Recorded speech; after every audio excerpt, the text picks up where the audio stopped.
الحياة ليبلوكم أيكم أحسن عملا قال رسول الله صلى الله عليه وسلم الدنيا ومجرات الآخرة صدق الله العظيم আজকে আমার ছোট স্নেহের ভাই মিজুর সম্মানিত পিতা জনাব আব্দুল রহিম সাহেবের জানাজা নামাজ বিগত 22 ডিসেম্বর তাদের বাড়িতে একটা শিবির ছিল। আমি ওনার বড় ভাই উনি এবং সুজনের আপা তিনজনই এক জায়গায় বসা ছিলেন, কথা বলে গেলাম।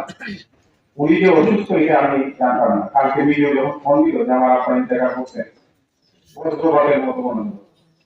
আসলে মানুষের জীবনটা এরকম, কার কখন মৃত্যু আসবে এটা কেউ বলতে পারে না।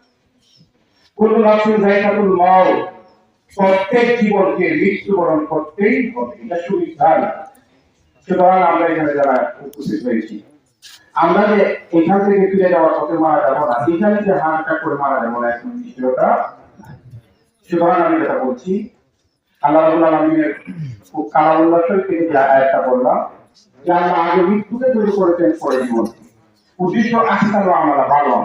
উনি এমন একজন ব্যক্তি তিনি সামাজিক বিভিন্ন অ্যাক্টিভিটির সাথে জড়িত ছিলেন। তিনি একটা রাজনৈতিক দলের সাথে সক্রিয়ভাবে জড়িত ছিলেন।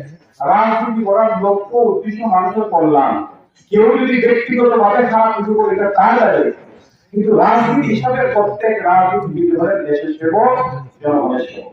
মানুষ জীবন মুসিবতে পড়লে দৌড়ে একার কাছে যায়, তিনি সমাজ সেবা করেন, রাজনীতি করেন। এই ধরনের একজন ব্যক্তিত্ব, তিনি তার জীবনে সক্রিয়ভাবে রাজনীতি অংশগ্রহণ করেছিলেন, সমাজ সেবা করেছিলেন। আমার বিশ্বাস এর উসিলায় আল্লাহ তাকে মাফ করে দিবেন, বলেন আমিন। সবার উপস্থিতি সূরা হজের ৭৭ নম্বর আয়াত, আল্লাহ বলেছেন যে ইয়া আইয়ুহাল্লাযীনা আমানু কাউ ওয়াসজুদু ওয়ারকাউ ওয়া ফাআলু খায়রা লাআল্লাকুম তুফলিহুন। এই আয়াতের দুইটা ভাগ, একটা হলো রুকুসাজদার মধ্য দিয়ে আল্লাহর ইবাদত করো, আর মানুষের কল্যাণ সাধনের মধ্য দিয়ে আল্লাহকে তুষ্টি করো।